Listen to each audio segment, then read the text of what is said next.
Vos taxes vont augmenter et vos salaires vont baisser. Les Français ont enfin été entendus en 2026. Oui, et surtout, la plupart des ménages vont s'appauvrir pendant que ceux qui ont voté ces lois vont s'enrichir. Bref, bienvenue en Gauchotopia. Une fois de plus, Kim Jong-un lui-même n'aurait pas osé rêver ça dans ses rêves humides les plus fous. La France l'a fait alors que le salaire moyen de Nicolas n'a pas cessé de faire du surplace pendant ces plusieurs années, ou alors d'augmenter au niveau de l'inflation. Voilà, pour combler l'inflation, là, l'État s'est dit non, finalement, on va le baisser. Oui, on va le baisser. Et comme ça, Nicolas va de plus en plus s'appauvrir pour que nous nous enrichirons encore plus. Mais c'est pas grave parce qu'en 2027, nous serons tous très très loin, hors de portée des fourches et des piquets, n'est-ce pas? Alors allons-y, les amis, qu'est-ce qui se passe? Il y aura une toute petite baisse sur votre salaire, mais c'est une fois de plus la grenouille dans la casserole d'eau chaude à qui on dit ne t'inquiète pas, j'augmente la température de l'eau de 1%, tu vas rien sentir, tu vas pas sentir la différence de cette augmentation de température, petite grenouille. Et comment une fois de plus, ils vous font passer des vessies pour des lanternes, l'enfer pour le paradis. Voilà, on va écouter les deux prêtres du service public, on voit ça ensemble tout de suite. Allez-y, dites la messe. L'écho du week-end, le virement du salaire de janvier va arriver sur nos comptes dans les jours qui viennent et il y a des chances pour que ce ne soit pas tout à fait le même montant que d'habitude. Alors c'est pas à la hausse, c'est un montant revu à la baisse, malheureusement. Explique. Ah mince, c'est un montant revu à la baisse, malheureusement. Ah, mais comment ça se fait, Vanessa? Zut alors, c'est pas de chance. Bon, c'est vrai que les salaires c'est comme ça, ça va, ça vient, c'est de l'ordre de l'aléatoire. Hop, au lance-pierre, il y a un salaire qui atterrit sur le compte en banque de Nicolas et il connaît pas bien, il comprend pas très bien les chiffres, mais bon voilà, il reçoit de l'argent et comme ça il peut acheter des tickets de rationnement et de l'essence pour sa voiture pour aller au travail pour que le mois prochain il ait d'autres tickets de rationnement. Elle est pas belle la vie. Et là, non, Vanessa te dit il y a des chances, il y a des petites chances pour que ton salaire baisse un petit peu. Voilà, mais voilà, c'est au G2D, au G2D. Mince, comment ça se fait, Vanessa? C'est pas de bol, mais bon, explique-nous. Qu'est-nous, Guillaume Paul? Voilà, expliquez-nous, Guillaume. Alors déjà, ce qu'il faut dire, c'est que ça ne va pas concerner tout le monde. Si ça vous concerne, ça va jouer au mieux sur quelques euros sur le salaire net. Et puis surtout, ce qu'il faut préciser... Ah, mais c'est bien parce que Guillaume Paul, ici, il tient à nous rassurer. Ne vous inquiétez pas avec les petits gestes. Ne vous inquiétez pas, ce sera une toute petite baisse de salaire. Alors, désolé pour le petit que vous entendez en arrière-plan, c'est la vidéo. Ils doivent se dire, les Français aiment le bruit blanc d'eux.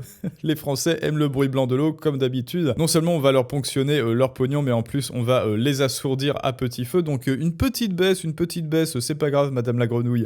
C'est que ça n'est pas la faute de votre employeur. Ce qui risque en fait de grignoter un tout petit peu le salaire net du mois de janvier, c'est déjà que vous avez... Il insiste, ça fait 3 fois. Un tout petit peu.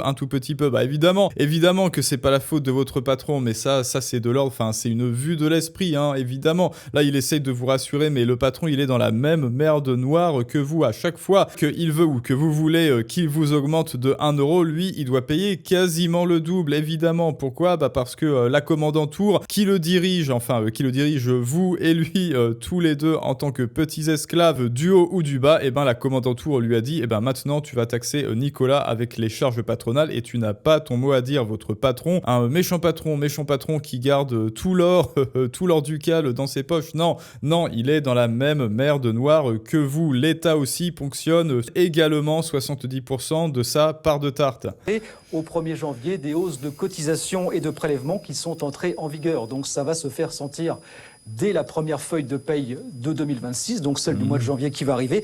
Il y a 2 lignes notamment sur lesquelles ça risque de bouger. Regarde. Il aime bien cette petite gestuelle, vraiment pour vous rassurer, t'inquiète pas. Regardez bien, vous pouvez même prendre les dernières feuilles de paye pour comparer si vous le voulez.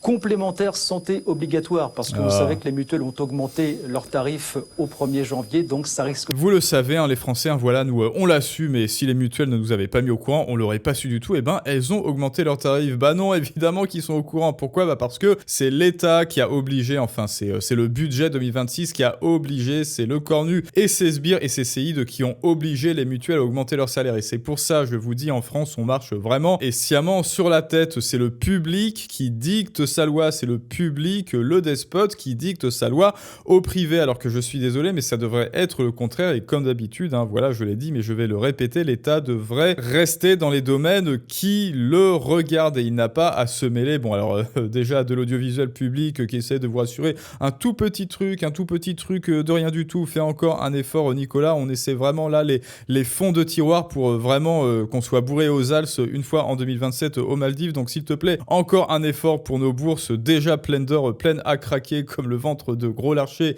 Nicolas, s'il te plaît, mais ça ne leur suffit pas. Il faut aussi qu'ils fassent du chantage et de la pression économique sur les services et sur les prestations du privé et notamment les mutuelles parce qu'ils savent très bien que la santé, la carte vitale et la CPM, c'est une énorme fraude et donc ils comptent évidemment sur le privé et sur les mutuelles qui, de toute façon, vous l'avez vu, pour certaines, ont baissé en plus le niveau de leur service, ça, aussi par pression économique. Et malgré tout ça, ils osent encore présenter la carte vitale comme un sésame, quoi. Genre, rends ta carte vitale, Nicolas. Bon, évidemment, on va pas revenir dessus. On l'a débunké des centaines de fois. On l'a vu que sur votre super brut, à moins que vous ne comptiez avoir un cancer tous les 2 ans, ça ne vaut financièrement pas le coup, la carte vitale. Quelques euros PAM. sur votre fiche de paye.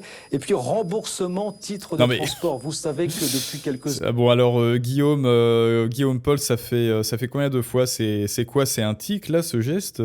Années, notamment au plus fort de l'inflation, les entreprises remboursaient jusqu'à 75% du titre transport, le pass Navigo notamment pour les Parisiens, mais là, de plus en plus, les entreprises reviennent à 50%, donc ça risque de vous faire un reste à charge supplémentaire. Voilà pour les deux. Ah oui, moi pareil, quand je travaillais en studio à Toulouse, effectivement, ils remboursaient à 50%, mais bon. Deux lignes qu'il faut surveiller, et puis à côté de ça, il y a aussi peut-être un effet prélèvement à la source. Si vous avez baissé votre taux l'an dernier de vous-même, il est possible que le fisc l'ait, lui, rectifié à la hausse pour tenir compte de vos revenus de 2025, ce qui peut vouloir dire que vous allez le sentir là aussi sur votre feuille de paye. Vous allez le sentir, mais qu'est-ce que l'on va sentir, Guillaume Paul? Voilà, 1 minute 37 pour vous dire, vous êtes niqué. 1 minute 37 où il joint l'index et le pouce pour vous dire, ne t'inquiète pas, ça va rentrer, ne t'inquiète pas, c'est juste un petit bout, qui va rentrer dans tes fesses.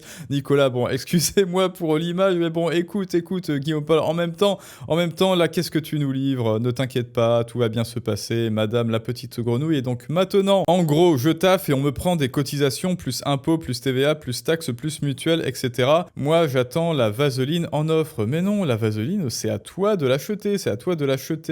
Gamers, là. Bon, alors maintenant, chose promise, chose due, nous allons éplucher toutes les augmentations qu'il va y avoir sur votre salaire directement et indirectement dans votre vie qui prouve que Nicolas se fait encore bien avoir et se paupérise. Alors déjà, hausse du prix du gaz et du fuel. Donc j'espère que tu aimes te chauffer ou alors j'espère que tu aimes vivre sans te chauffer cet hiver, Nicolas, plus 74 € par an pour une conso moyenne de 14 000 kWh. Donc le fuel, c'est pareil. Ensuite, augmentation de 27% des obligations pour les fournisseurs. Donc la répercussion sur la facture d'énergie, répercussion indirecte. Hop là, plus 30 € par an. Donc pour votre énergie, ça fait plus 100 € par an. Ensuite, fin des aides à la rénovation énergétique. Donc là, déjà, pareil, ça faisait une petite roue du hamster, un petit aller-retour façon boomerang du salaire brut de Nicolas vers les caisses de l'État qui en profitaient pour le faire travailler, soi-disant, et qui ensuite le redonnaient à Nicolas pour ses aides, alors que bon, il aurait fallu ne pas faire cet effet boomerang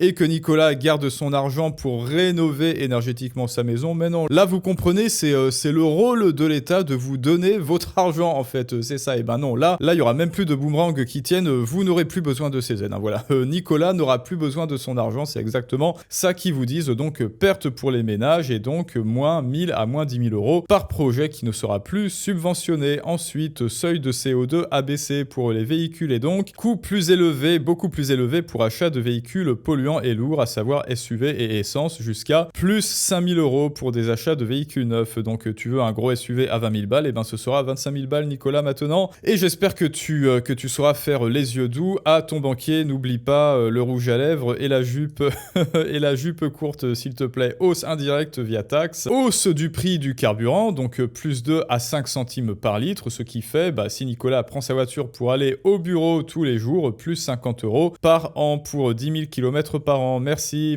l'État, merci. Ensuite, les tarifs postaux, hausse de 7,4%, que cela soit en ligne ou en papier, et donc 20 € par an pour des usages moyens réguliers. Ensuite, les tarifs des transports, plus 2 € par mois pour le pass Navigo. C'est à combien maintenant le pass Navigo? Ça doit faire une coquette somme maintenant. Maintenant, c'est comme si vous preniez le taxi en fait, mieux vaut prendre le taxi à un moment donné si ça augmente vraiment, plus 35 centimes pour les tickets de métro. Ça me rappelle à Toulouse où j'ai vraiment vu ça augmenter, c'était passé de 1,30 à 1,80, hausse à 2% pour les nouveaux plans. Sur le PEL, qui a un PEL ici? Voilà, suspension des avantages, fin de la réduction fiscale pour les locations abordables et enfin maintien de la surtaxe sur les bénéfices et report de la baisse de la consommation, donc plus 3% sur les biens courants, ce qui fait 100 € par foyer par an en plus. En résumé, les impacts nets sont négatifs, positifs pour le SMIC qui va un petit peu augmenter, tandis que le gouvernement met en avance l'absence d'impôts nouveaux directs. Et c'est bien ça le problème, c'est qu'on vous dit, vous inquiétez pas, ça va se faire version serpent, version en souterrain, un peu sournois, en filigrane. Alors ça ne compte pas,